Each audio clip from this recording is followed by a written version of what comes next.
Le livre s'appelle Elena et les mitaines magiques. C'est un livre que j'ai rédigé en auto-édition et lancé en 2023. C'est un livre que j'ai écrit à la demande de ma fille, qui est issue d'une histoire que je lui racontais pour l'aider justement à mieux s'affirmer, à savoir que c'est important d'aller chercher l'aide d'un adulte de confiance au besoin, puis à aussi savoir qu'est-ce que c'était l'intimidation. Donc, j'ai fait ça à peu près quand elle avait 6 ans.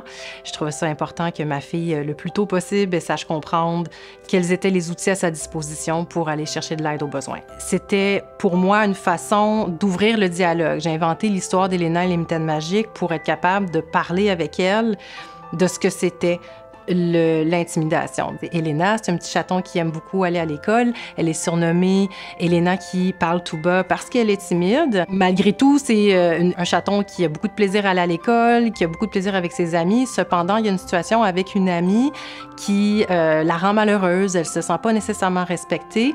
Puis grâce aux mitaines magiques, elle va être capable de mieux s'affirmer puis de s'en sortir. L'histoire, ça a commencé par une histoire que je racontais à ma fille pour la soutenir, puis elle m'a demandé de l'écrire en vrai livre, donc de transformer l'histoire en livre. Au début, c'était vraiment pour mon cercle rapproché. Je savais pas qu'il allait y avoir des gens du milieu scolaire, du milieu des médias qui allaient s'y intéresser. Un parent qui m'a écrit, qui m'a dit « Moi, j'aurais aimé ça avoir ces mitaines magiques-là quand j'étais jeune et mon enfant me ressemble beaucoup. » Donc, la lecture de ce livre-là m'a permis d'avoir une discussion ouverte par rapport à ça. Moi, ça me rend fière de savoir que je peux avoir aidé là, de la plus petite façon un enfant à se sortir d'une situation où est-ce qu'il pourrait être malheureux. De savoir ça, ça me fait chaud au cœur.